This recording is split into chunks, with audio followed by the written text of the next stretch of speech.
Kia ora everybody, welcome back to Beyond the Game, a game plan for parents. This is episode 8. Today I wanted to talk to you about the power of setting intention before training.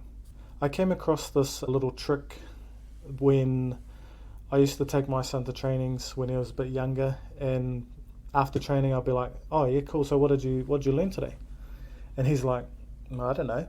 And I was like, yeah, but what did you do though? And he's like, we hit the tennis ball. And I'm like, bro, but did you learn anything? And he's like, I don't know. And I just thought, oh man, if you're going to be the best, we've got to sort this out. And so what I started to do was we started to set intentions before each training session, because he just wasn't focused. There was no focus there. I wasn't sure if he was learning all the things that he needed to learn. And when you're a parent and you're forking out a bit of money, you kind of want your kids to be learning something. And sometimes it's not always about the coach. It's just the kid's fault or the kid's lack of focus. They just don't have the ability to focus on what's going on, or they don't understand why they're there. So what we started to do was we started to set intentions before each training session. And they were just little things, like if his attitude was not as good as it could have been the training before, then we'd focus on that. We'll say, well, how about we focus on not getting emotional today? Let's have a better training, a better attitude. And just little stuff like that we started to focus on. Or anything else that's troubling him throughout the week, we'd just focus on the things that are hurting at the moment. So before a game or before a training, before he got out of the car, just ask him, what's your intention? What's your intention? And we just keep working on that. And I really let him become self-directed in that. So he's very independent now in the process, which is awesome. But I also believe that this is the reason why he's actually excelling in the sport a little bit faster than the average Joe. Like I said before, I can definitely see huge improvements in him. If we were to look back a year ago, he's completely different. He's not the same player he was. And yeah, I do put it down to this little technique of setting intentions before each training session. So I just wanted to go through a couple of ideas and a couple of tips and tricks, and hopefully that it helps you with your child and helping them setting intentions and increasing their skill level through the sport that they've chosen to play. So one of the benefits that we've noticed is that when we first started doing this, what it started to show up pretty quickly was that it increased his focus throughout the training. Like, he was focused, which was the whole point I was doing this, is he was able to actually concentrate for long periods of time on what he was trying to do. So that was a huge benefit. Like in sports, mental strength is huge. It's almost as more important than the physical aspect of sports. So him being mentally focused throughout the training, he was getting more bang for his buck every time he showed up. And that level of separation between him and the players behind him was just growing. The gap was just growing like crazy, but he's also clawing his way back towards the top of the pack. He's pulling those guys back, which is pretty cool. The second thing is I noticed that he started to develop a positive mindset. Like I said, he turned up to training, no questions asked, no arguments, or he was really looking forward to going to training. And I believe that it's because of this, because in life when you're making progress, it's almost like you are experiencing a little bit of happiness. Like we're learning how to do things, and as soon as we see those moments of progress, it just motivates us to keep going and keep going. So I believe that because we've been setting the intentions before trainings, he's been able to develop a positive mindset just by default. The other thing that it's done is he's more motivated. He wants to go to trainings all the time, and he wants to get better, and he knows that when you're trying to learn something, it's difficult in the beginning, but over time, when you're working on it, you just get better and better and better. It's almost like we are built to improve, and that's pretty cool. So his motivation has gone through the roof with the sport and his training sessions, even when they're tough, that's the hardest time to show up, but on the tough days, he still enjoys it. It's also helps him, reminding him why he's turning up to training. So whereas before I explained when he was turning up to training, he had no idea why he was doing that. He just knew that If you turn up to training, you get better. If you turn up to training, you get better.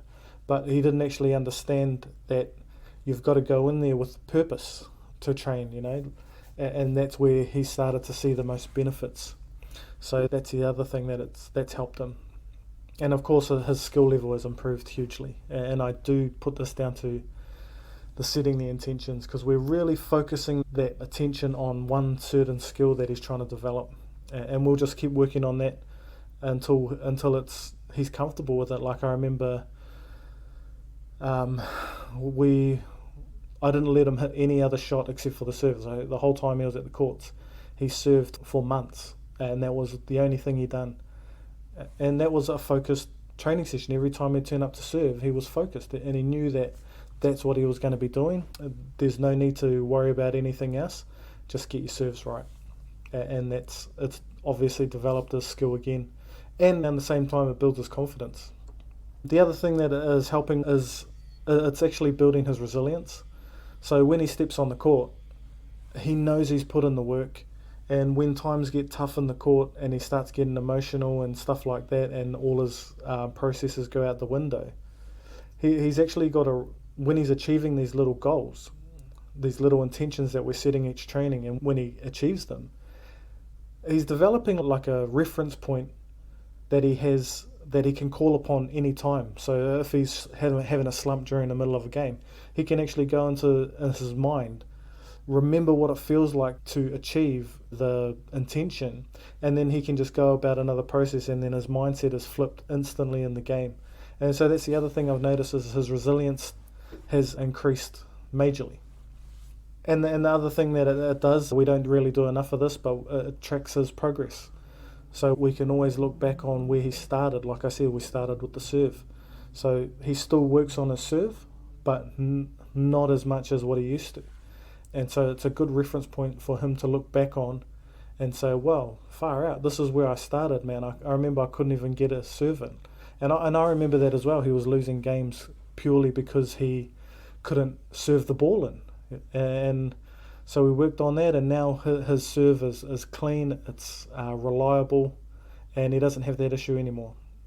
And of course, it's building his confidence every day, but also the amount of training that he puts in is building his confidence as well, because he's understanding that he's out there working a little bit harder than everyone else. So he should deserve to be a little bit more ahead of everybody else. And that's his belief system that's growing, his confidence. So that's pretty cool as well. Like, those are just some of the benefits that we've experienced. But like, how do you implement that stuff? That's what I want to share with you. How as parents can we implement that into their lives so that they are setting intentions before the game? And this is simple stuff. Like, it's really, really easy. So I'd start with, if your kid's having a hard time doing this sort of stuff, maybe we need to initiate it. We should be, as parents, initiating this process and starting to build this habit of setting an intention. And it's so simple. It's as simple as, like, all I done was I pulled up to training. Before he got out of the car, I was like, what's your intention? What's your intention? And then if he told me what his intention was, but I knew that that's not what he needed to work on, then I'd change it. I'd be like, if he was like, my attitude, I'm like, nah, you need to work on your serve. I was like, how about you go in there with your serve? And I'm almost directing, in the beginning anyway, I was directing the situation. But over time, he became very independent in this, and he knew what he had to work on, especially if I wasn't there, and sometimes I couldn't make the trainings or the games. So he had to rely on himself to do this, which is working, and he's still doing that today, and it's still working wonders. And it has turned into a pre-training routine for him, so it's been cool. And then after he had got in the habit and the idea of doing this stuff, he obviously started telling me the right stuff, and he was like, yeah, nah, I need to work on this. And I'm like, yeah, cool. Like, what's your intention? Yeah, this, all right, okay. And then we'd review it after the game. We'll be like, oh, how was it? So what intention did you set for the game? And he'll tell me, and then I'll be like, and how did you go at training? And he was like, oh, it was good at the start, or yeah, at the end I really came through, or nah, I lost focus through training. And that's okay, as long as he becomes aware of that stuff. I'm all right with that. The other thing that I try and do is I try and model myself and take my own advice and set intentions for my day. When I have my own personal goals that I want to meet, I try my hardest to set intentions, and I'll say it out loud.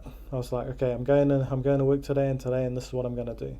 And I share my goals with the kids. I believe it helps them, show them why it's important, how to use it, how it all works, and all of that sort of stuff. So I think setting the intention yourself for your own goals, I reckon that's a huge asset for those kids to follow. One thing that I do as well is I give my son resources on this sort of stuff. So we've got bookshelves at home full of books of this sort of stuff, the mind, the mental toughness, sports, and he's got a whole library there at his fingertips.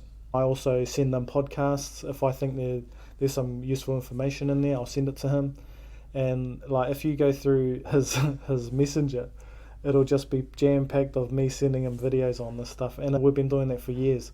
And when I've spoken to other parents, they do the same, so that's very cool. But yeah, audio stuff, if you see any articles, I send it to them. Anything that can help, we use. So we're not biased to anything. If it can help us, we'll take it. Another thing that I try and do is I try and encourage the positive thinking when he's setting an intention. Like if, for an example, or a lot of the time, it's like we're wired to see the negative. And if he was to say something like, if I said, well, what's your intention for today? And he'll go, not to double fault. And I'd immediately change. I go, nah, you should say, get your serves in, get them in. And I've immediately switched it from a negative to a positive. And it switches their mindset a little bit each time that we do that. And I'm relentless with that. Like I really will. I'll be like, no, don't say that, say this. And then we'll just rephrase it into a positive thing. So if he's like, I don't want to hit the net today, I was like, no, you're going to get the ball over the net. Get the ball over the net and see how it goes. And we'd try and stay away from all that negative self-talk, the negative thinking. So that's something that you can do, is you can, every time they hit with the negative, we can reframe that. Because at the end of the day, these kids are young, and I'm not sure if their brain is developed or if their focus level is there just yet. They are young, so they do need us to step in and help them every now and then. And this is how we can do that, just simply rephrasing it, having the control of our own minds and say, oh, no, he's just made a negative comment there. How can I rephrase that and turn it into a positive? Another thing that you can do is you can collaborate with the coach. So their coach will know almost everything there is to know about their gameplay. And if you can connect with the coach, I'm sure they'll have a list for you to help them focus on. And it's just another asset to have in your tool belt, which is the coach's opinion. They see them at training. They know their weaknesses. They know their strengths. They know where they're falling short. And the kid will know also just by playing the game. So that's another good resource as the coach that we can use.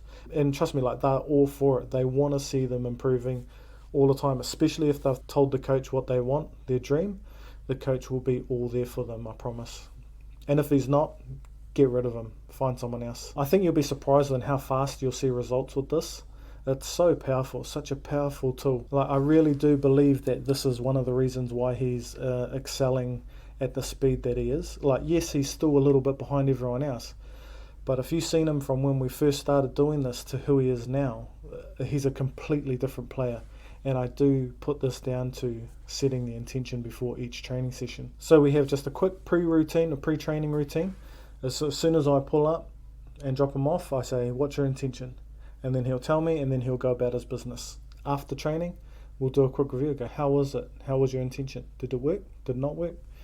And then we'll just have a little discussion about that. But every time we talk about it, he's just gaining a little bit more awareness of how he's thinking, of the things he needs to focus on. And over time, it's just going to become a natural thing for him. I know for a lot of sports, kids leave school and go straight to training. My younger son does that. He does that for his rugby.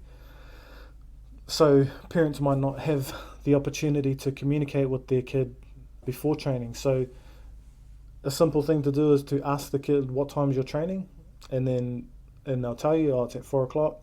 If you're still at work, just give them a little message. Just say, hey, what's your intention? I'm pretty sure most kids have phones now, But just ask them, so what's your intention? And ask them to reply to you. So make sure you tell them that you're going to do that, and get them to come back to you with an answer. And if it's a negative thing, you can immediately flip it over to a positive. Like, these are simple things that we can do to help our kids excel in their sport. So I believe that setting an intention before a training is super powerful. I do put it down to why my son has excelled in his sport a lot in a short amount of time. I really wanted to share this with you, because I do believe that if you start doing this, your kids will start to see huge improvements. They'll be getting more bang for their buck out of the training sessions that they're going to, and they'll be able to explain what they're doing, it's a pretty special thing. So thanks for listening, and hope you have a mean day.